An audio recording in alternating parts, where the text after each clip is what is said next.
Hi, I'm the Tale Weaver Omar, and DM here at A Tale of D20's Network. Hi, I'm Zektown, and I am the DM here at A Tale of D20's Network. Zek, you know I am the Dungeon Master for the drama-fueled, anime-inspired fantasy epic Descent into the Void, right? Yes, but Omar, you know I am the Dungeon Master for the comedy-riddled, trope-smashing fantasy epic The Natural Ones. I guess both of them are perfect shows for a tabletop podcasting network. It's a good thing that people can find us at ataleofd20s.com then. Yeah, you can also find us on Twitter at A Tale of D20s. That's at ATALEOFD20S, A Tale of D20s. And you can find each show on Twitter at The Nat Ones Cast, at THENAT1SCAST, The Nat Ones Cast, or Descent Void at DESCENTVOID, Descent Void on Twitter. So, if you want thrilling drama, or a side-splitting comedy, A Tale of D20s has you covered.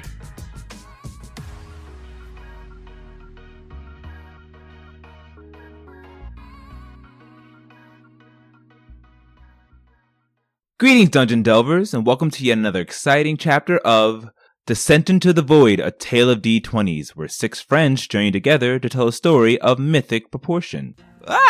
Gather round.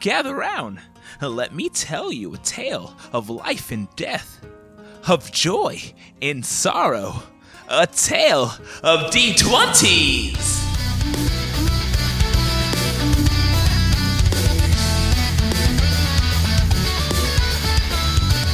So without further ado, let's remove the bookmark and continue our epic tale. Last time, Liberators, you made it to the arcane capital, Thelos. After parting ways with the gnomes you protected, you crossed into the threshold of this magnificent magical city. Guards approached you and registered your magical prowess to assign you to one of the districts of the city.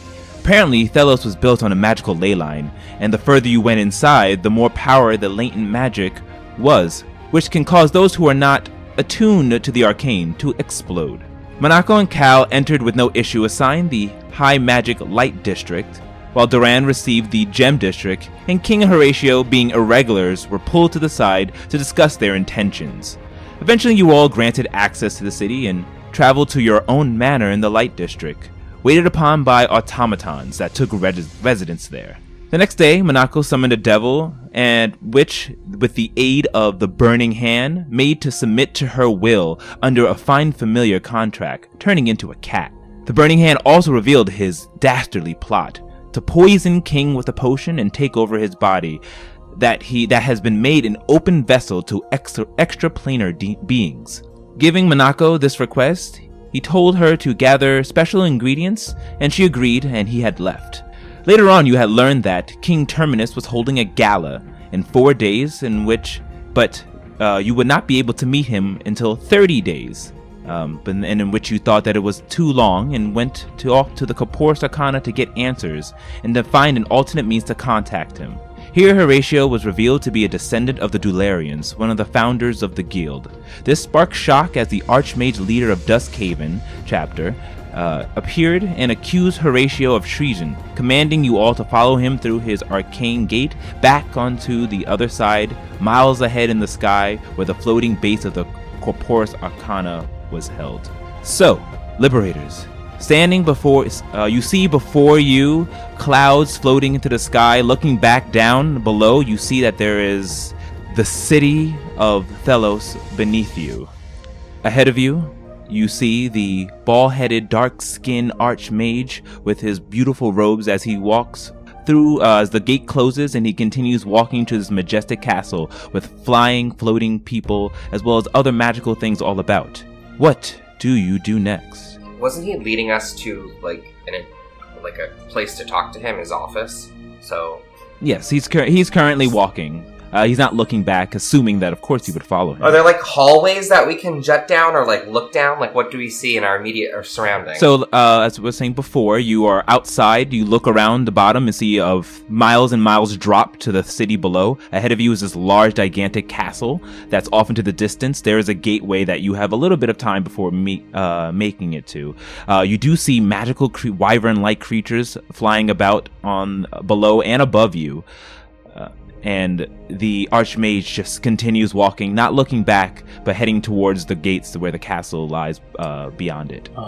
Yeah, I assume that we're just following quietly, and I would say to King, doesn't he kind of remind you of someone that we've already met?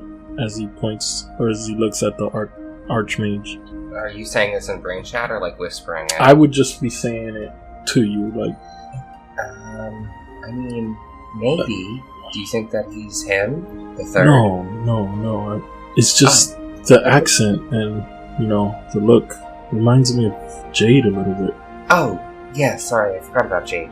You forgot about Jade? So much so much has been going on, and I've been... sorry, Jade. And I, look up, offering a silent prayer. I guess so. Yeah, now that you say that, it sounds very familiar. A lot has happened since then. Maybe Duran might... Are we gonna be okay? Should we still follow? I think we're gonna be fine. I might be in a lot more trouble than I anticipated, but I mean, I didn't think I was gonna be held for charges either, but that's neither here nor there. We need to do what we need to do in order to save Shivan. Horatio, these charges, they cannot be true, right? Or they're mistaken. I'm not sure. Right. As you all continue chatting and walking, the Archmage seems to pay you no mind. You eventually walk through the gate, and you can see lots of other members of the Corporis practicing magic, carrying books, and running around the sanctuary grounds. You pass through one of the gates, and you see several other mages, all garbed in different colored robes, look on over towards all of you, first looking at the Archmage and doing a bow. A bow you recognize a bow that you recognize, Horatio, as this Corporis bow from one person to a superior, as they all. And then he goes ahead and nods at each of them, and you hear them go, Archmage, Archmage, Archmage. And he continues walking. Come, follow me. We will go to my chambers. And after walking for a few more minutes, you walk up a staircase, and you see the majesty of this large castle grounds. Inside, he says, pushing open the doors.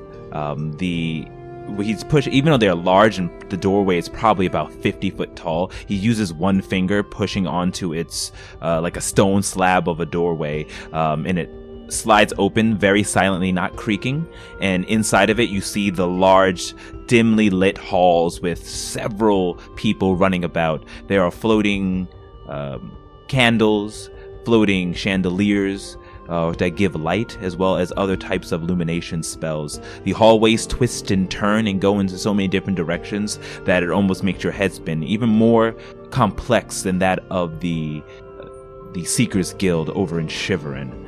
You see people walking through walls and going through the floor as if it was a stairway, and you seem to kind of dissipate into the ground itself. It's a splendor.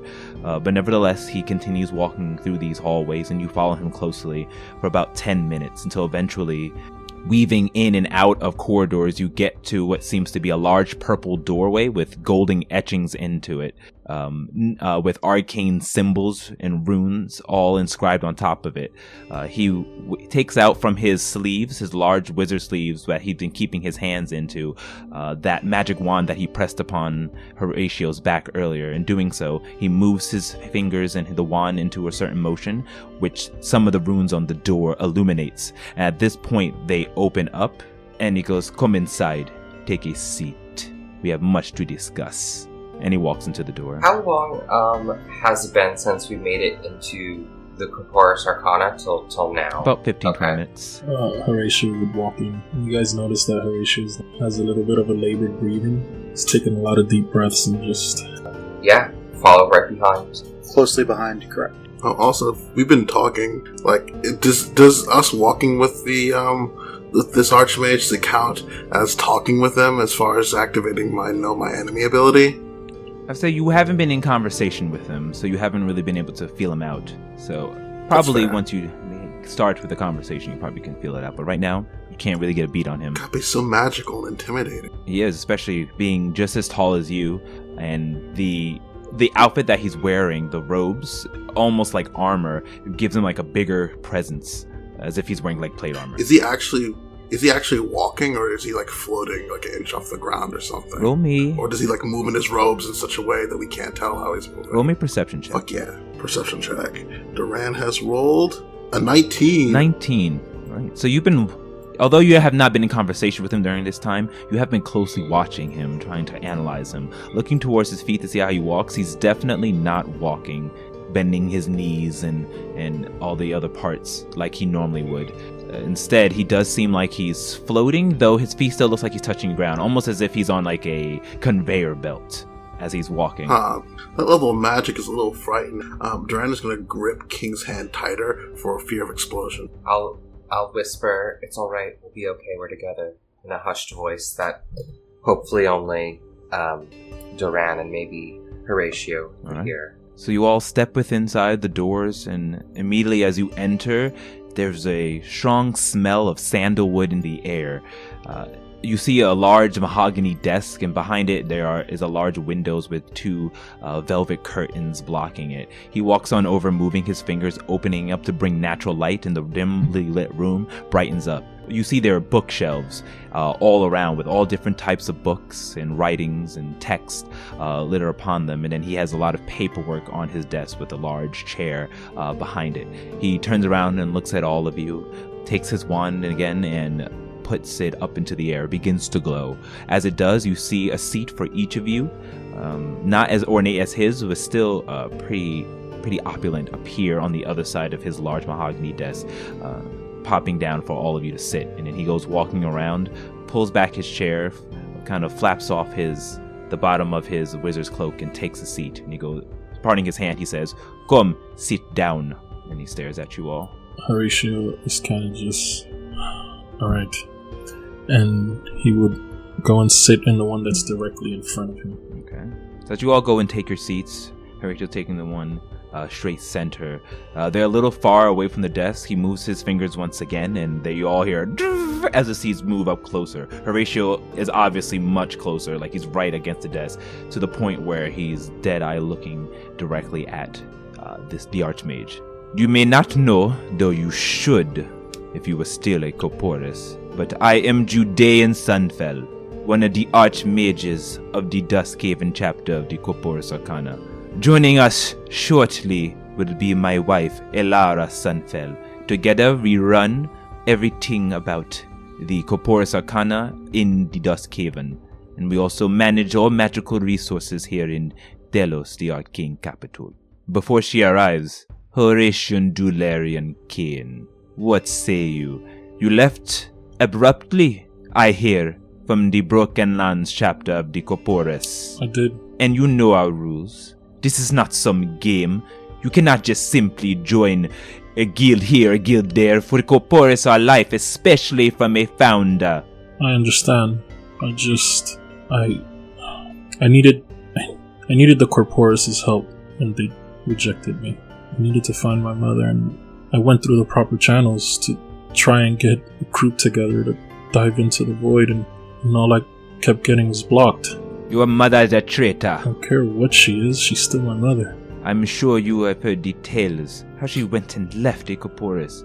The first daughter of the Dularian She must have name. had a reason, and I mean, A reason. I had one. The Corporis was my life. I grew up in this, and when I saw that you guys really didn't care about what I needed, it just seemed like the best option. What you need? He says, and he slams his hands onto the desk and it bangs, making you jump up a little bit. What you need is not about what you need. Just because you carry the Dularian name, you think you can just do what you please? And he goes and moves his fingers, and as he does, coming from the wall, a long papyrus scroll shoots on over to him. He grabs it, unfurls it, and moves his finger down until he reads, Horatian Gerald Dularian Kane, top of your class, a prodigy, a mind like no other, just like your grandfather, and his father before him, and his father before him. A master abjurer, mastering the arts at such a young age. Look at you now, he says, throwing it down to the ground. Leaving our grudges because you have some fallacy of reuniting with your mother, who you should know left the Corporis, became a traitor joining the Seekers. Yes, we have an alliance with the Seekers, it's fine, but we have secrets. Secrets we do not want to leave the sanctum. You're just like her. Do you think that we would spill any of your secrets? Realistically speaking, being of descendant bloodline, we wouldn't ruin the Corporis. And it's silly that you guys would think otherwise. Wouldn't ruin the Corporis? You know nothing. Your mother was the one who gave the Seekers the formula for the Felix Felicis. That was ours, not hers to share, no matter what her reasoning. Well, it seems that my mother may have made a lot of mistakes. Because even within the Seekers, she's wanted. Oh, she's wanted in the Seekers. Why do you think I left? She's wanted dead or alive. And they sent my father after her. He looks at you, bringing his fingers towards his temple, and begins rubbing it with a curious look in his eye. They sent your father after you? This is hilarious. All of this could have been avoided if she just would have known her place and taken over as headmaster of the Corporis on the Broken Lands as her destiny. Destiny has a funny way of working. You don't know her destiny! King interjects. I say, I'm sorry, Archmage. He's passionate. King, thank you. How can you let him say that? And then I turn to him and I say, you speak to him like he's not a son of his mother. I speak to him because he is a son of his mother. Who is this? You disrespect us by cutting us off when we have a conversation between Corporis Arcana You invited members. us to your office. I'm sorry, Horatio. It's King, please. Archmage, I apologize. He's passionate and he's willing to lay his life on the line for any one of us here. Sorry, Horatio. Horatio just smiles and nods and says to the Archmage, I need to find Susan. And if you want, I can bring her back here. I don't care, I just need to know that she's safe. As far as I know, she isn't. She seems to be captured. Roll a persuasion check. Alright. Persuasion. That is a 16, but actually I would like to use my Ilrabu bonus to add a d8 to that. Alright, roll and that that is d8. a 3, bringing it up to a 19. 19, okay. He looks on over you as you mention bringing back your mother, and he looks like he's gonna say something. He stops, takes his magical wand and brings it to his temple and taps it twice. Interesting. So you would go and bring your mother back, the fugitive of the Corporis and the Seekers, here, or I should say any of the Corporis amongst the floors, and not back to the Seekers? Sure, but I would need something from you, or from the Corporis. Oh, you think you are in a situation when you can make demands? Well, I don't have the authority alone to make such decisions, but you bring up an interesting proposition. And here she is. Here she comes, and at that moment, the doors open up, and you see a similarly dressed woman with long auburn hair. She has tan skin, and although she looks human, she does have pointed ears and sharp features similar to an elf or an Aladdin, to be exact. And when you look back and see her eyes, they're kind of cat-like, but not exactly as if what you would recognize from an elf, but still flowing in that feature. And she says, "I've arrived, my husband. Is this the great Horatio Dularian Kane that I've heard so much about?" And she similarly floats on over to her husband's side, and her eyes jolt, and you all notice this, specifically to King and to Duran. My, we have some elven blood in our presence. Hello. I am Lady Alara Sunfell. Pleasure to make your acquaintance. Pleasure, ma'am. And she shoots past Horatio and just goes straight to King and goes and places her hands on top of his. Before she puts her hands on my hands, as she goes to do that, I'm going to jerk my hands back and say, "Excuse me, your husband has been extremely rude to us, and it very off-putting, so I do not, I'm not in the mood for pleasantries right now. Do not assume you have the right to touch me or my companions. She jumps back as well from your quick jerk and says, "Oh, pardon me, I'm so sorry. You were right." And she moves on over to Duran and says, "You are a specimen, aren't you? I haven't seen any elves like yours in quite some time.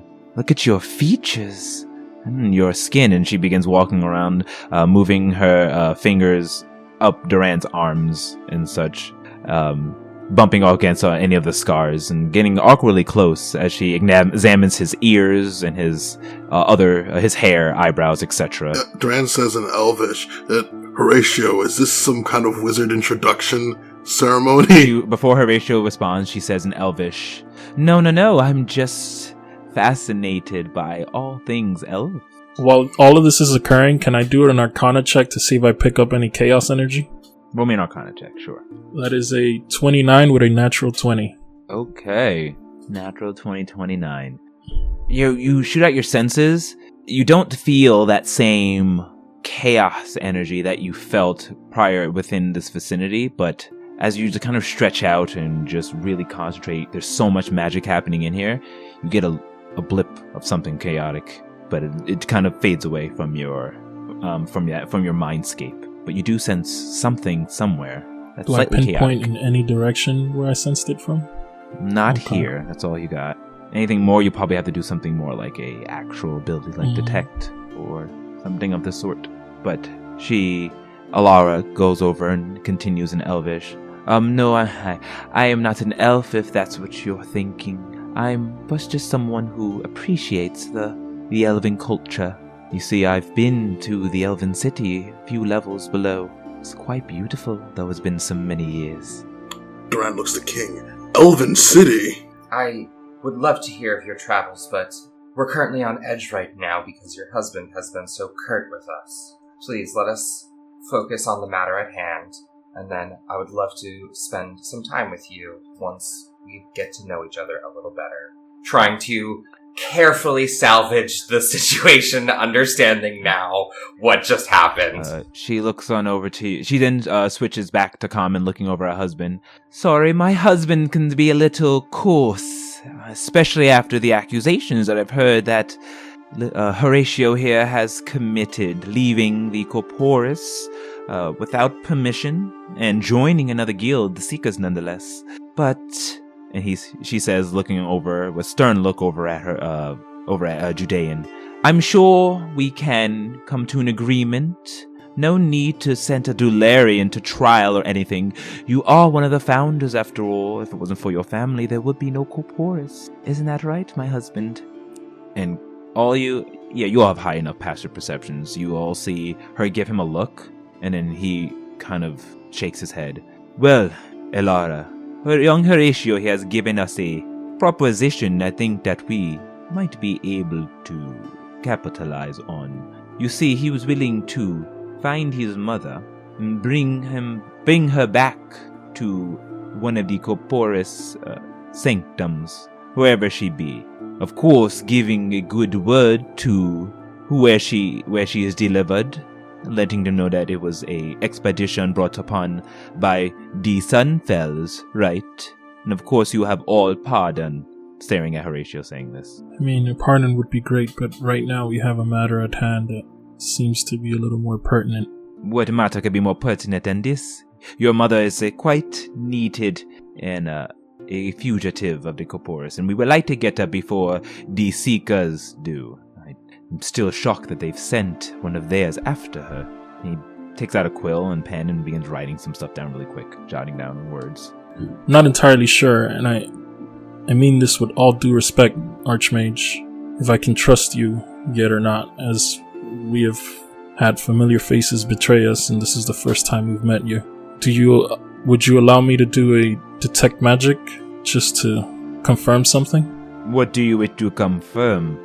I'm afraid that if I tell you, I have to do the detect magic first, and I will be completely forthright after. I don't know what this is about, but go ahead. Horatio would do it and expend the spell slot. He wouldn't sit there and wait 10 minutes. Okay. You go ahead and cast your detect magic, and he looks on with confusion. After you cast the ability, you look around. There's magic everywhere. The air itself is emanating enchantment magic evocation. I figured of as someone. much. You see on him, he has 5 rings on his left hand. All of them are glowing. Heavy magic of enchantment. As well as his robes, his wand. Same with his wife as well as all of the other books and things that are in this office. Detect magic can only go so far, but there's within those 30 feet, is there any chaos energy? No. All right. But I will say you do know that since chaos energy is not magic, that although you might pick up some type of irregularities, you won't really be able to hone in with it. Right. I just want to pick up the irregularity. So, like, if I sense the irregularity, I know, okay, that might be chaos energy. So with that, I say, how much? I assume that you guys would know, but how much do you know about chaos energy? And I want to look at their reaction once I say that. Roll an insight check. Oh, fuck, 10.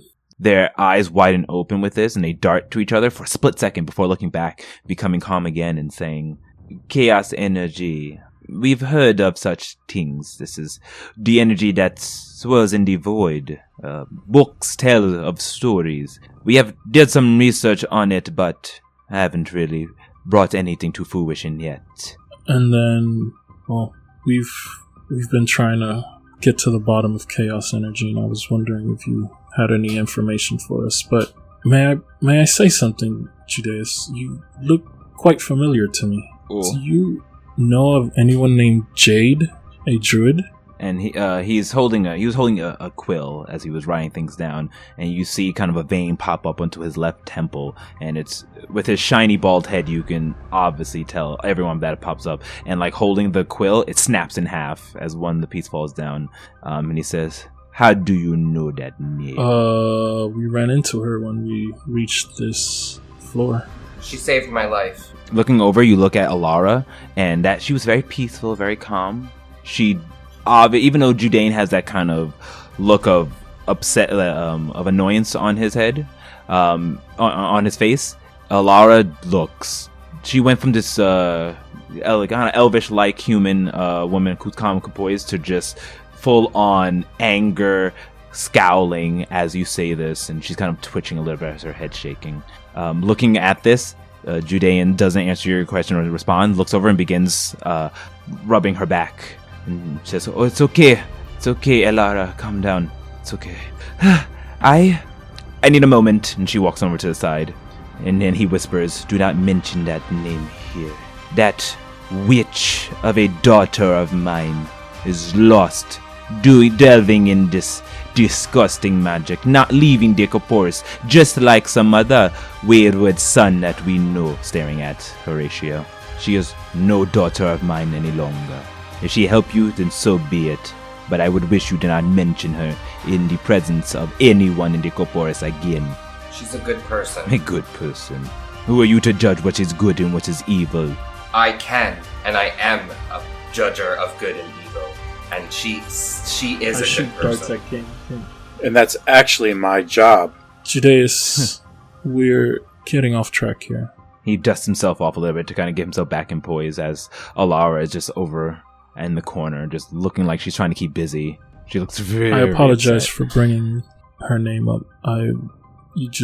No matter, change the subject. We don't need to talk about her no more. Yes, you're right. So, the favor that I was wondering if you guys can aid us with is if you can get us entrance to the ball that the king is holding in 4 days. Oh, you come in here demanding that you get entrance to the gala. Not a demand, just a plea for help. Or a meeting with the king directly. We come straight from Queen Camilla. I'm going to start digging through my bag to look for that letter with the wax on it. We have a letter with her seal on it, and it is not meant to be opened by you, but I just want you to know that we speak the truth. And I just wanted to, put it on his desk to show him. When he puts it on the desk, Horatio quickly grabs it to put it away. It is a letter from the queen, and only King Terminus may see it, and Horatio puts it away. I only meant to make a point and show him that we have the official seal of the Queen. I understand. I think that he's an honorable man and would not open the letter, right? Of course. I do not wish to bother myself into politics between the two countries, though I am the Archmage of Thelos, and I am at the right hand of King Terminus. So, whatever you have to give to him, you can give to me. And he says, moving up closer. We would only like to give him our attention. While that may be true, we were told that this can only touch the king's hands.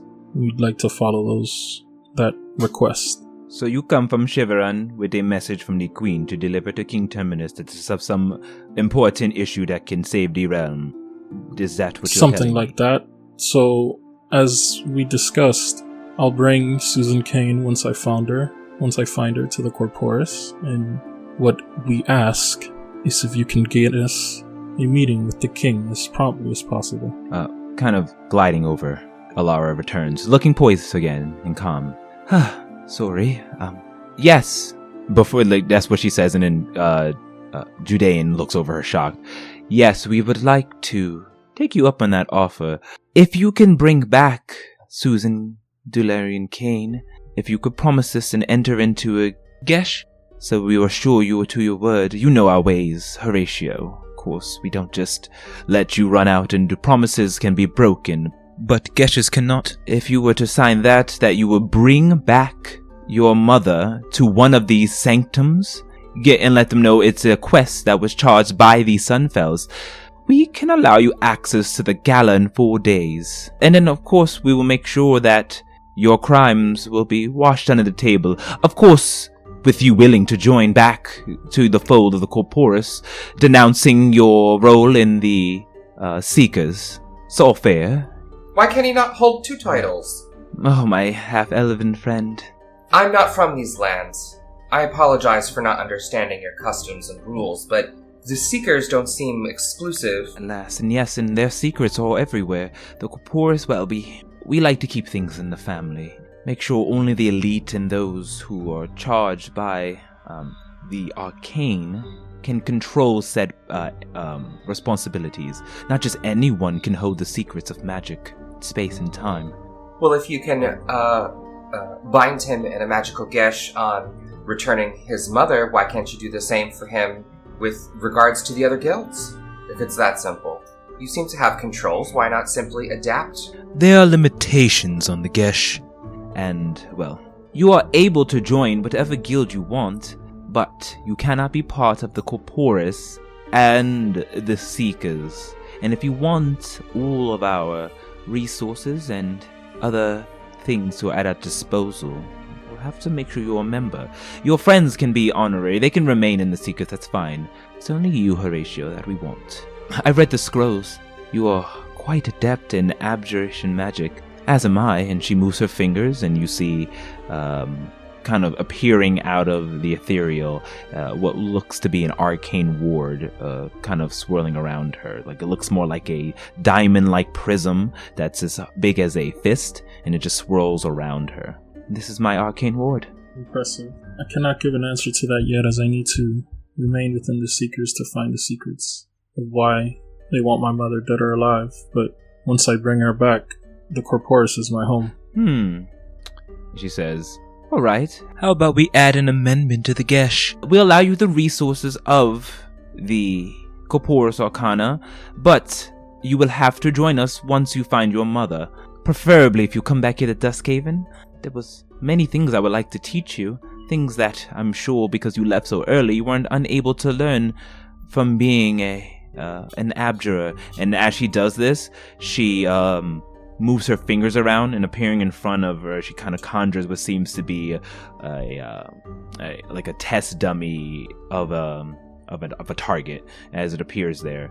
She then goes ahead and out of her hand, she casts one type of a spell that creates wind that's blowing against it, pushing back the target, the dummy target, and then her arcane ward flies to the other side. She moves her other hand, and you see that it shoots another blast of wind through it, and kind of creating this weird tornado funnel. And you immediately understand she's using 2 concentrations at once. and then she snaps her finger and the magic disappears. There are things that you can do with your arcane wards and your abjuring magic that you have only dreamed of. I'd love to teach you some things. All very interesting, but let's make sure that we keep the gesh to just the promise of bringing my mother back. Well, then how can we trust that you will leave and become a Corporis? You've left once before. Your honor is, well, in tatters. You should understand that being a Dularian, nothing would bring more joy to my heart than improving the Corporis Arcana. I feel that would be the best way to make my ancestors proud. Roll a persuasion check. I'm worried that a group like this that requires magic to enforce a promise has trust issues. Horatio rolled an 8. Okay, an 8.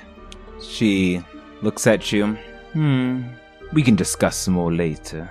Well, my husband, I think we don't have to go through the formalities of a trial. Let's just trust young Horatio here. I'm sure he once he realizes the true meaning of what is to be a Corporis, a Dularian nonetheless, he'll see things our way. But let them go to the gala. Let them give this letter to the king. That way, we'll find out anyway. We are at the right and left hand of him. And Judean says, "All right. So as it said, I trust the wisdom of my wife. Together we run the Corporis here, and we've run it for how long has it been? 150 years now. Quite some time. So, Horatio and the rest of your friends, we'll give you temporary access here into your Corporis. I will allow you to come with our representatives to deliver your letter to King Terminus in 4 days' time. After which, we will discuss the proposition of finding your mother, not bringing her back to the Seekers, but instead to the Corporis, and you rejoining our ranks, where you can really, really use the power of your abjuration to its fullest potential. Well, do you have a place to stay in the city? We do have rooms that you can stay here if you so wish. Have a place to stay. King gives out like an audible sigh, and I'll say, thanks for being much more reasonable. I think that we can come to an agreement. And, Alara, if I may, I'd love to have a drink with you, maybe some tea, where we can discuss all things elf. Who thinks you say Lara? To Alara. Okay. Well, my first statement was Alara. just to the room. Like, I'm glad that they both came to cooler heads prevailed. Okay. Alara says, and she goes over to you and looks at both you and Duran and says, I would love to tell you more about, and ask you, I would love to talk to you more about the elves. I have quite some questions, as I'm sure you have. Have you been to the Elven Forest? It's on our to-do list. We're sort of making our way down to it, but we've run into a few complications here in Duskhaven, so we haven't had the time yet to move on. You're able to go around the grounds if you want.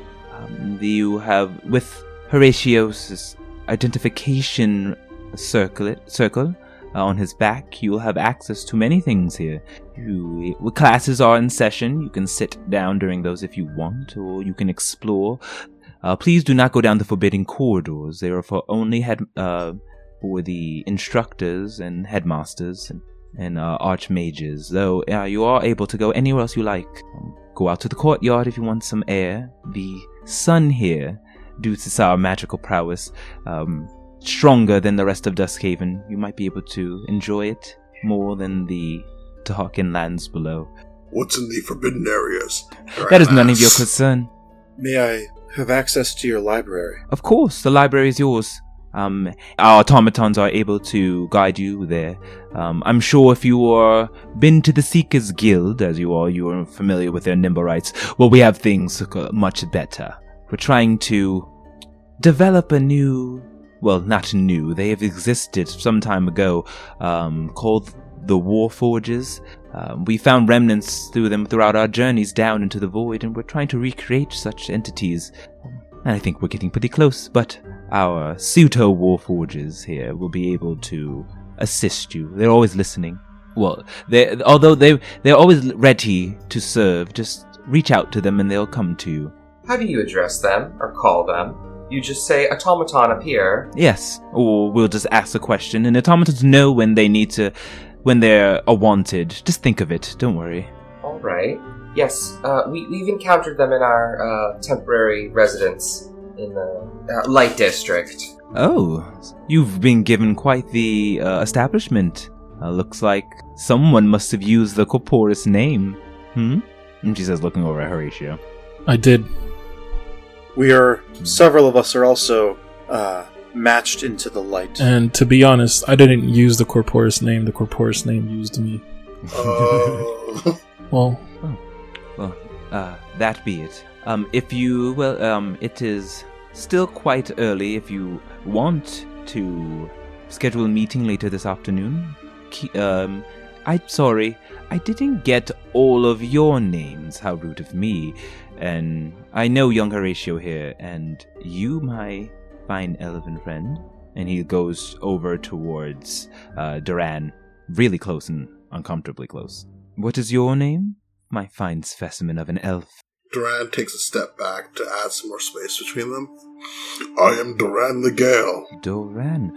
Ooh, that sounds like a name from the Valkyrie, if my research is correct. There is only so much research can tell you about my people. Well, of course, this is why I would like to have a little chat with you, learn everything about the Valkyrie and the Broken Lands. But you, she says, moving over to King, I can't quite put it. Where you are definitely half elf. Where's your elven half reign from? My elven lineage is also from the Broken Lands, but from the other tribe. The Eladane? I am descendant of the Eladane, yes. Oh. And your name? My given name is Harlequin, but all of my friends call me When you say the name Harley Quinn, she audibly, but it's audible, but it's still low. She kind of gasps, like, pleasure to meet you. King, you said your friends call you? I would like to be considered one of your friends. I would like that very much. Yes. And excellent. In King Terminus's presence, I understand that I am a lowercase k, and he is a capital K. And that is alright with me.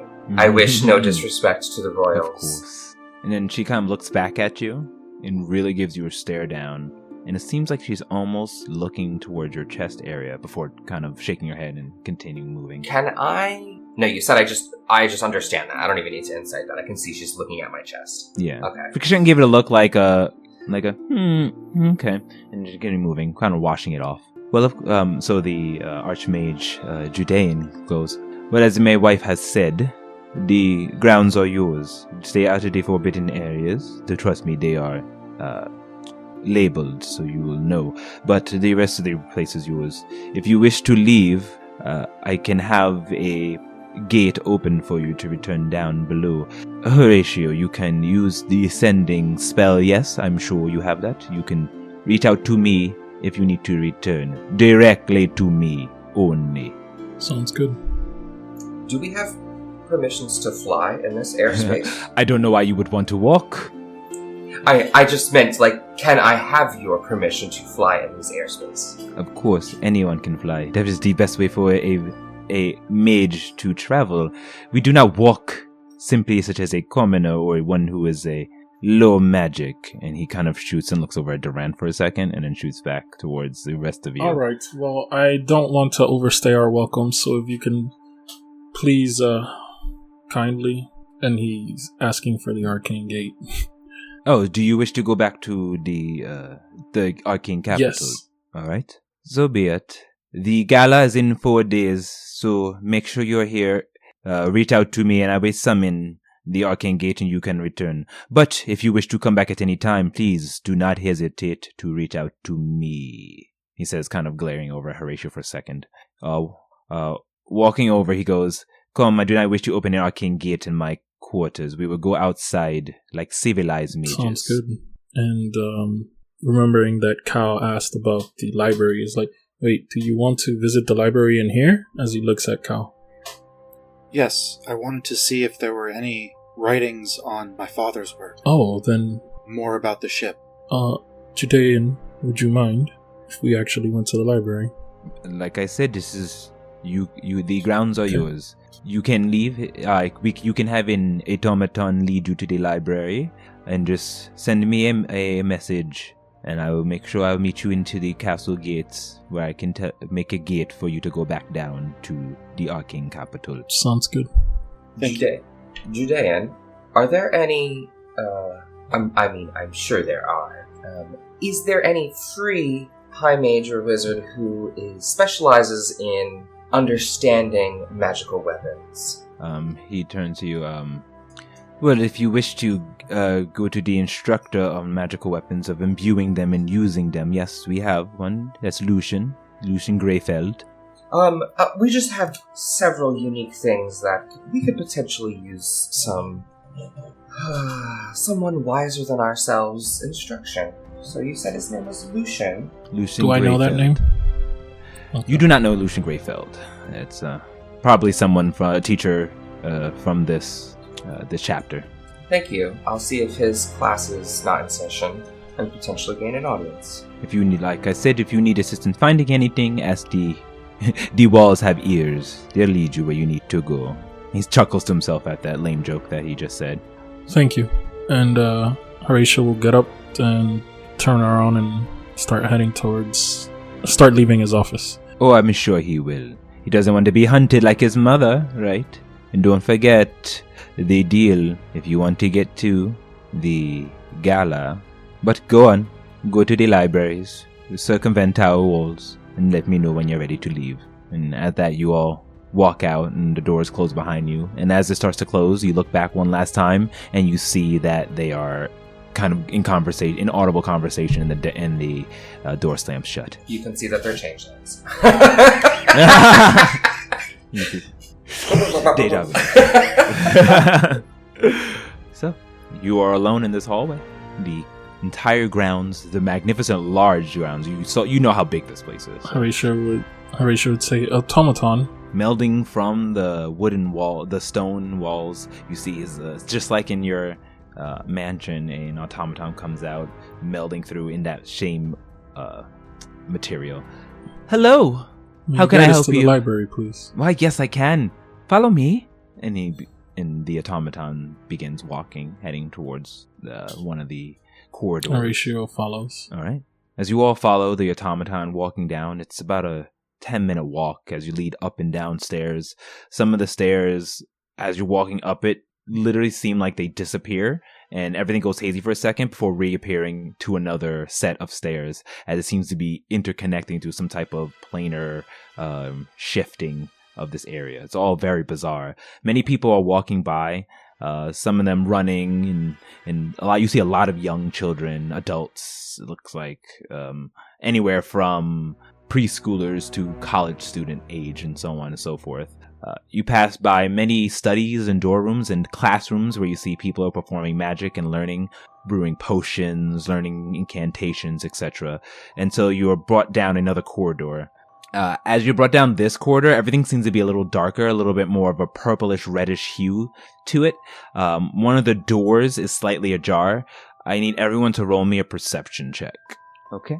So we have Monaco with an 8, King with a 19, Horatio with an 8, Duran with a 21, and Cal with a 15. So all you who rolled a 15 or above, you do see several mages around a glowing purple magical circle inside of a stone room. This room looks more archaic than the rest of it.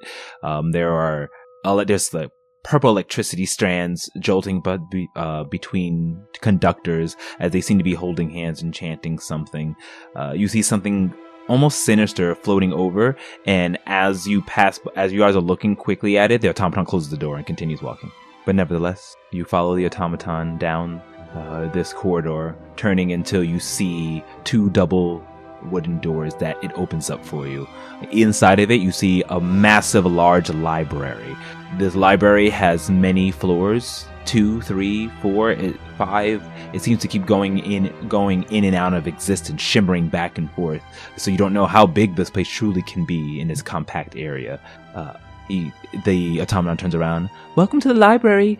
Are you searching for anything in particular? We can help aid you find anything you need. Yes.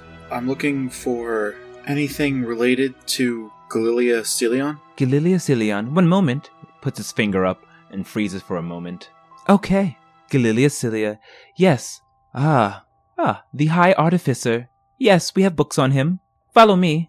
Can I get a automaton to help me? Oh, certainly. And through the wooden walls here, coming through is another automaton. Hi, how can I help you? I need a book on magical item attunement and finer understanding. Magical items. Sure, I can lead it to you. One moment. Horatio walks to the nearest table and just sits down. Okay. The automaton looks over. Yes, follow me this way for all magical items. And it walks to the opposite side that the other automaton is walking. I'll say, I'll meet you back here at the table. I'm gonna get a book or two and come back. Same. And then I'll follow the automaton that way. Duran, what are you two doing? Okay. Duran? Wait, I don't want to explode, Duran says, running after King. Very quickly. So Monaco and Duran, you run after King, going on with him with the automaton made of wood, while the automaton made of stone leads Cal in the other direction. Horatio, you just stay. Yeah, and at he's an just empty like desk, staring waiting blankly, there. like right at the desk. He's just sitting there. It's the first time Horatio's in a library. He's not looking up a book. Okay. So it takes some time before the two of you, or I should say the two groups, find their books. Horatio, you sit there for about 5 minutes, just going through your things, waiting for them to arrive.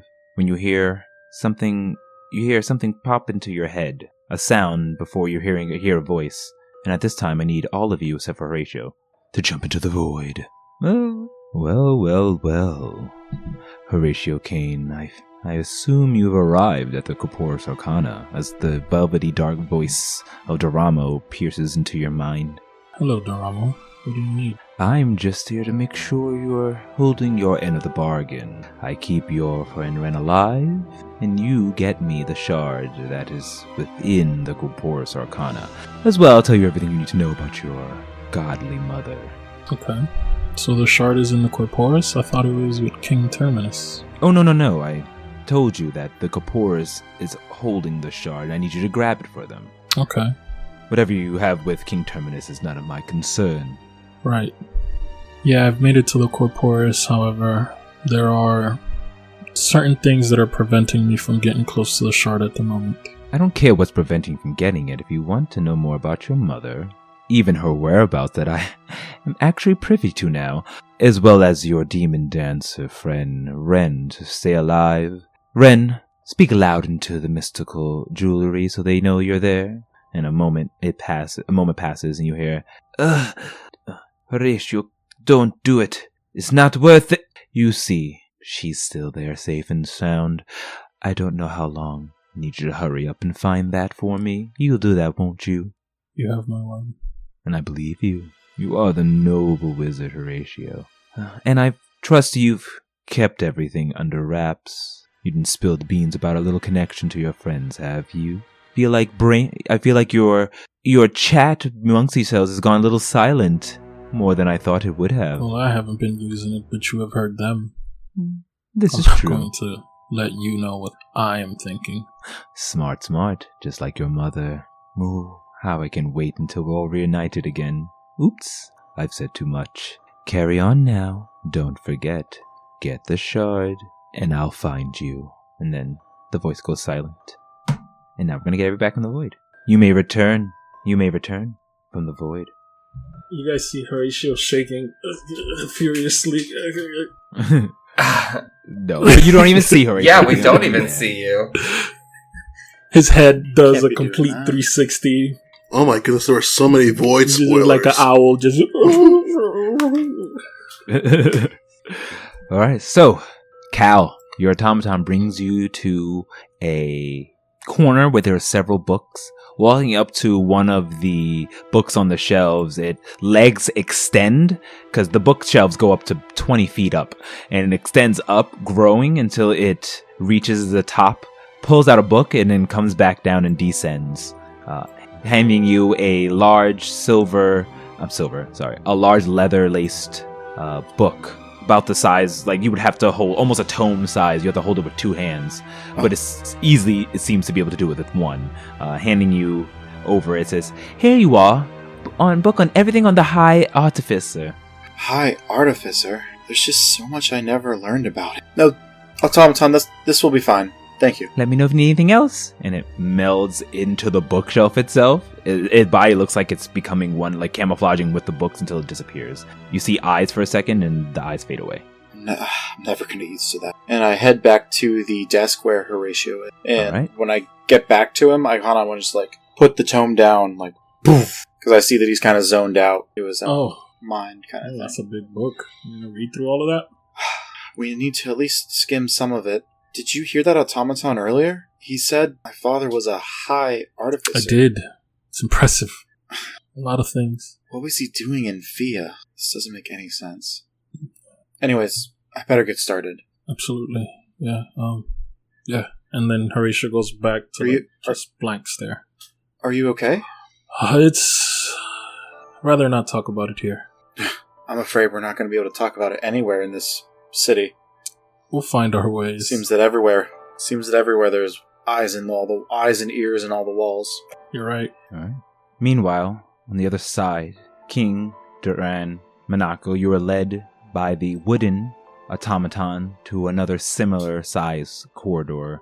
Everything you'll need on magical items, attunements, how to make them, how to benefit them, how to enchant them, they're all here in this section. Are you looking for a particular book? Oh, yes, thank you very much. So, possibly 2 topics. One is attunement itself to the magical items, and then 2 would be, do you have any books on sentient magic weapons and the understanding of them? Oh, yes, we do. Everything on magical attunement and the connection between the wielder and the arcane and the weapon will be here. And it stretches its legs, moves over to the left, so it's just feet, and then just its body moves back, moves up, very mechanical-like, and comes back with a book. That's not as big as the one that Cal has, but it's a thick book nonetheless, and places it onto the ground, then moves on over and picks up another book as well, similarly shaped, and places it on the ground. Thank you. Oh, of course. That's right here, and it moves over to his side, pulls out a book, and places it next to the others. Will there be anything else you're searching for? Duran, do you want something? I'm not searching for something. I'm not searching for any books, but I do have a question for you, automaton. Yes? Do you all have memories? Memories, of course. I remember walking into here. I remember aiding the others who have asked me for help. I remember everything that every automaton has done within these walls. So you share a memory, like a brain? Of course, we don't have a brain, but in the sense of that, yes, we're all the same. We all share one thought, one mind, to serve those who are within the Corporis Arcana's chambers. And one more question for you, automaton. Is the name Hollister familiar to you? It stops moving and looks on over to you and says, "Well, that will be all for today. Thank you. If you need anything, please let us know," and melds back before you even get to do anything into the wall. That is very worrisome, King. I don't know if that is a safe word to use. From my understanding, he's the person who fractured the world. He's an evil wizard that's steeped in chaos magic and stole a companion of mine, my first disciple. He's the literal worst. He's a powerful, maleficent magic entity and the creator of all Warforged. I do not know. Our last altercation with the Dark Wizard Hollister was in a battle with the Zombie Beholder to save King. We were very lucky then, he says, holding both of King's hands. Yes, and it was a little before your time, but Jade, as you heard, the daughter confirmed of Judean and Alara, was the one who found my body in this spirit realm where Hollister King looks around after he says the name accidentally, and he can embody many things. He was controlling the Zombie Beholder. Wait a minute. What was behind that door that they closed? You didn't see? When we were walking down the hallways, automaton quickly closed a door. I thought I saw something, I don't know, like a purple glow, and writhing. Oh, the one with the people around in the circle doing the... I only caught a glimpse. Yeah, what did you see? What did you see? Thing. I could only see it briefly. I saw a group of... Forgive me, I am not as well versed in the arcane arts. But those did appear to be controlling some kind of strange entity in some kind of circle of some kind, holding it. I do not know much else about these kinds of magics, or many magics. I do not have yours or Horatio's, or your knowledge, Monaco, of magic. I didn't get as good as a glimpse as you did, but yeah, it was in the hallway just before the thing. The automaton slammed the door, but you know how it was like hazy before, so I didn't get a good look. They're doing shady things here. Duran, can you pick up my book? Of course, yes. Alright, so the three of you pick up the books and begin heading back towards the desk where you see, and it's easy to find your way back. It wasn't very long a journey, and you pass by a bunch of other books and other things that kind of catch your eye, but nonetheless you keep a mental note and see off down the stairs, sitting at tables, both Cal, who has just arrived, slamming it down onto the table, waking up Horatio from his stupor. And the two of you look over and see approaching you is the rest of your gang, and you all are at this table with your several books. I see this was a very fruitful trip to the library. Yeah. As Horatio notices all three of them and is just looking at Monaco holding a booklet like it's a precious gem. Yeah. Yeah! Just a lot on my mind at the moment. But guys, please, I'm extremely joyous to see everyone here holding a book. Oh, that's my book, though. Duran's still holding a Horatio. book, so it's great. What? Would you mind helping me go through this tome? Oh, not at all, man. Yeah, for sure. You read so much of the manual from the ship, I figure you might be a little familiar with some of these writings and some of the more arcane things that I might not be able to recognize. Alright, yeah. I'd love to take a look at it, Cal. And I would read the tome, or skim through it as quickly as I can. Okay. Well, this is a big tome, so it won't be as easy to skim through it, so it will take you a little bit of time. The rest of you also reading your books, so you're just sitting down here to start reading, or... Okay. So, it's big enough for both you and Cal, Horatio, to look through the books. And this table is pretty long, so you all sit down, grabbing seats from various locations, so you're all together at one table. You're looking around one last time, noticing you are alone, to your knowledge anyway, and begin opening up and reading your books. Horatio and Cal, as you look through and trying to keep up with Horatio's speed reading, he goes through, and eventually you do look through and find pages written specifically on the High Artificer of Thelos by the name of Gilius. It goes on, and you see plans that he's created, those that are similar to, if not identical to, the ship that Queen Camilla has given you, and that you have currently docked over in Beach Bell. It goes on and explains about his exploits, how he was a genius, a human artificer who was able to bend metals to his will almost, not needing any type of forge or smelting tools. He was just able to command the metals to bend to the way he wants it to. Infusing it with divine energies, he was able to create weapons that the leaders of the countries were able to use to defend against demons. Where demon dancers had their mystical blades powered by their relic, he was able to do so with his connection with the divine, his connection with both the old gods and the new. Imbuing each weapon to each captain of the Unity Knights with their own holy relic, almost. And it goes on more and more about details. One such you do see written down there are the plans and the description of the weapon that Cal currently has in his possession. Describing everything that you already know about it, how it has the power to use electricity, harness the power of the celestial, and shoot far distances, so on and so forth, called Demon's Bane. It also has, all of his weapons seem to have the ability to critically damage demons, just like the Demon Dancer's blades do. Okay. Seeing as Horatio kind of reads through that quick, because he's a speed reader, he would probably try to look, like, he would sit on the right side of the tome so he could, like, kind of just, like, speed read through it while letting Cal read at his pace.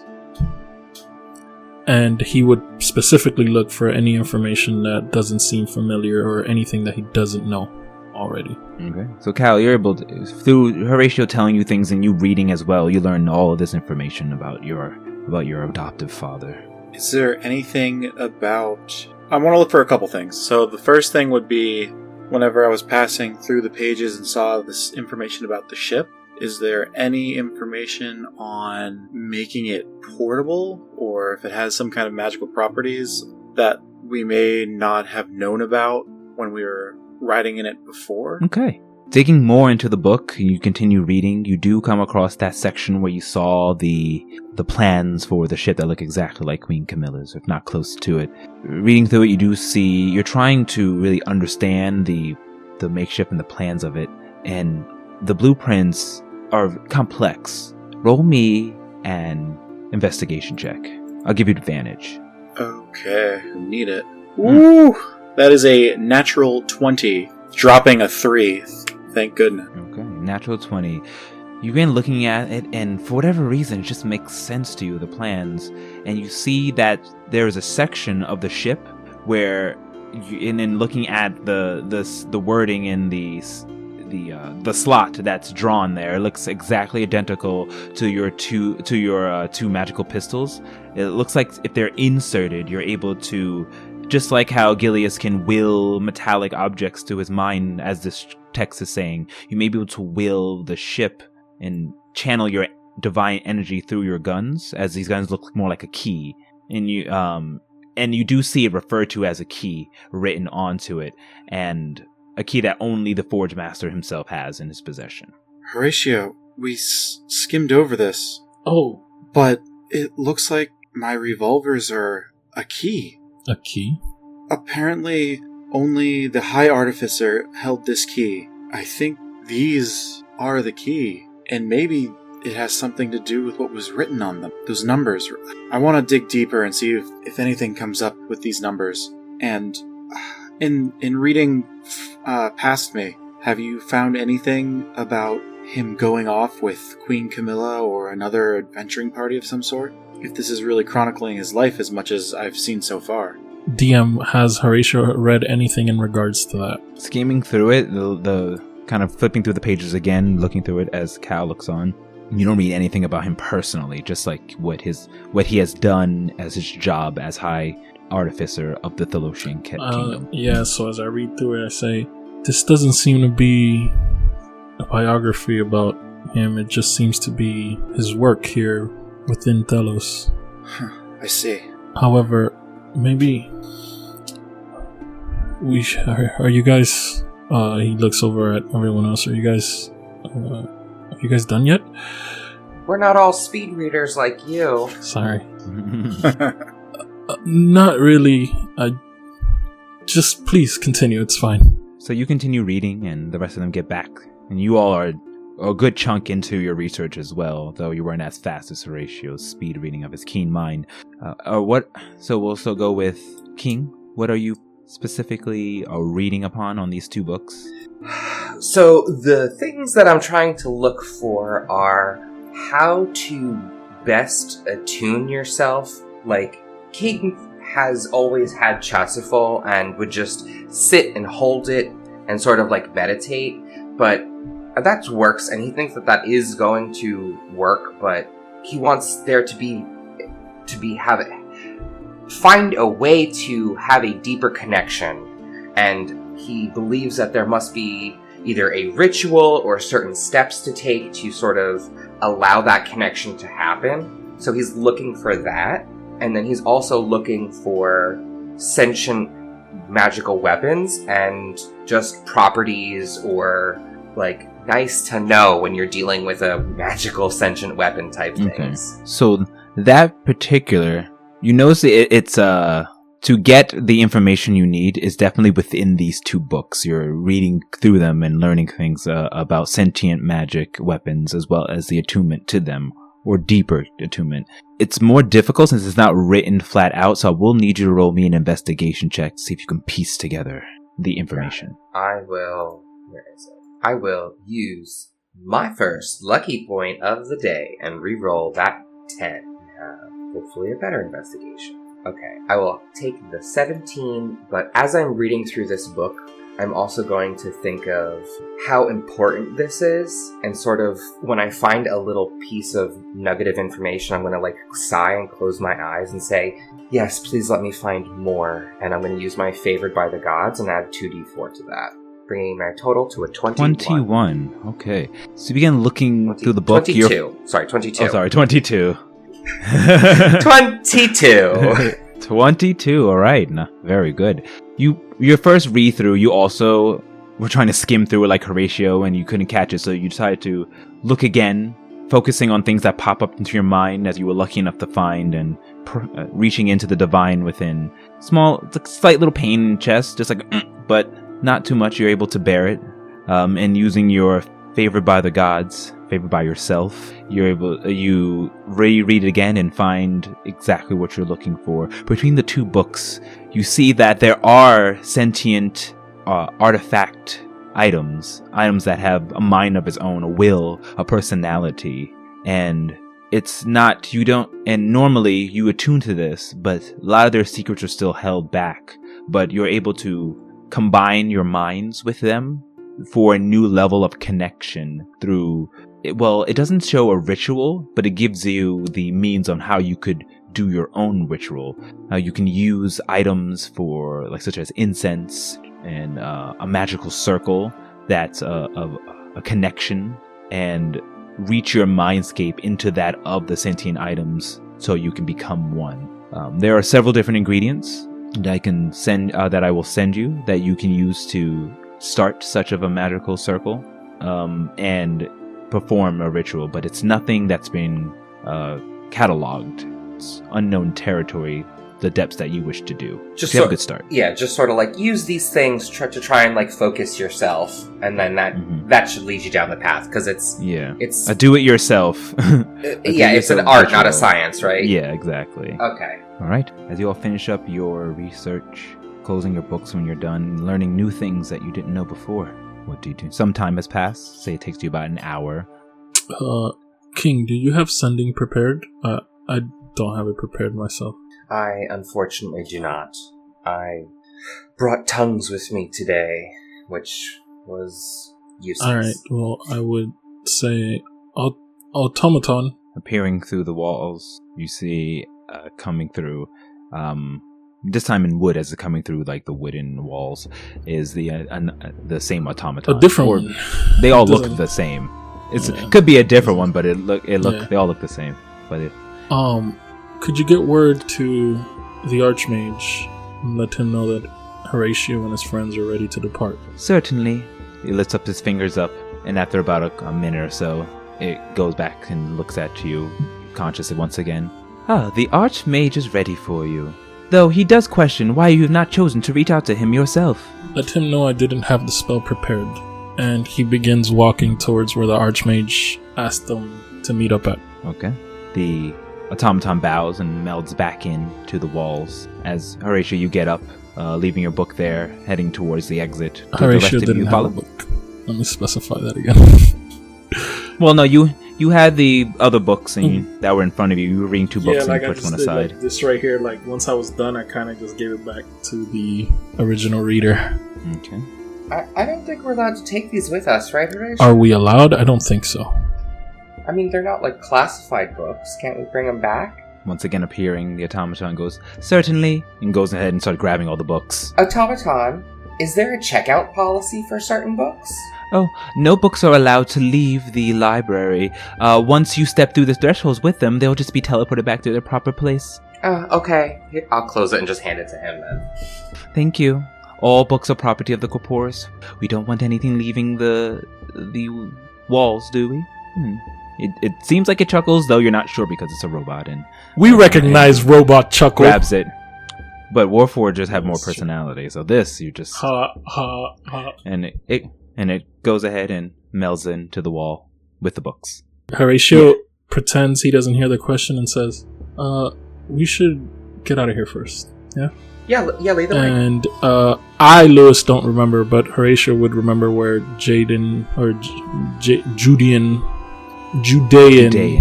Sunfell, the Archmage, told us to go meet up with him at. Yep, and that was the way you came in. So you began walking the way back. You easily remember with your keen mind the path that you took, passing by the doors. Some of them were open when you came. They all look closed now, until eventually, walking past the different hallways and the doorsteps that they all apparate and disapparate, you find yourself back into the main room. At this point, time has passed, and more people are up and bustling. So you see several mages running around, all with different types of circular, magical circle tattoos on their hands, arms, wrists. And this is just like another day for you in the Corporis, Horatio. So it's very nostalgic. As people are running in there not to be late to class, or just using magic throughout the hallways. You see a group of children on the other side, doing some type of magical things and playing a game, and this is just like a school, just like your school days from back when you were a boy. But nevertheless, you do make it towards the front, and waiting for you there is the Archmages, Judean and Alara. If you may, please grant us the exit towards Telos once again. Of course, I will create you a gate that will take you back down to the Corporis Arcana. From there you can leave through the doors and go to where you wish. Let me know when you're ready to come back, Horatio, Dulary, and Kane. Will do. And try to make sure you prepare the sending spell this time. No? You're right. I didn't think I was going to be using it or needing it today, but I'll make sure I have it ready from here on out. Someone seems to be lacking in their studies. Remember, come join the Corporis Arcana will teach you the true extent of your abjuration magic. Alara looks at you with a very intense look when she says that and smiles. Then darting next to the elven group, the other two elves in your group, smiling. So you don't forget if you want some tea and to talk, I'm always here. Fantastic. I'm sure we'll have time before the gala to meet. Yes, we shall. Looking forward to seeing you all again. And with that, he turns around, moving his wand, removing his hands from his sleeve, revealing his wand once again. Spinning it around in a flourish of sharp movements, you see once again the light form as the space around that area begins to meld and twist and split apart as the white light of the gate shows again. And he goes, "Step 2. It will close once you are out on the other side. Be well, Horatio and Dulary and Keen and his friends." You as well, Archmage. And Horatio gives them the bow and steps through the gate. Okay. He goes, "May the Trias be with you, always." And you step through the gate, and with those last words, they close behind you. You see them staring at you until the light blocks your vision, and you once again appear on the other side to a gate mouths as stepping forth you're back into the Corporis Arcana registration building, with everyone just kind of looking you step through this majestic arcane gate from what you left not too long ago. And that is where we will take a break. Ooh. Hey there, Dungeon Delvers. Thank you for listening. I would like to take this time to thank all of the wonderful people who helped bring Descent into the Void, a tale of D20s to life. Starting with Frank Freire, who designed our character art, Kyle Misko, who collaborated on the main, mystical, and night theme songs, Manuel Lapuca, who collaborated on our battle and adventuring theme song, Jan Rosa for the use of their original soundtracks, David Chappell for the use of his End of Silence, A World of Color soundtrack, MFY for the use of their Dragon Castle Symphony for Duran's theme song, and Danny.Phantom.01 for creating the Liberator's full art. You can find more about these wonderful artists on our website, ataleofd20s.com. Now click on to part 2, and let's continue our epic tale.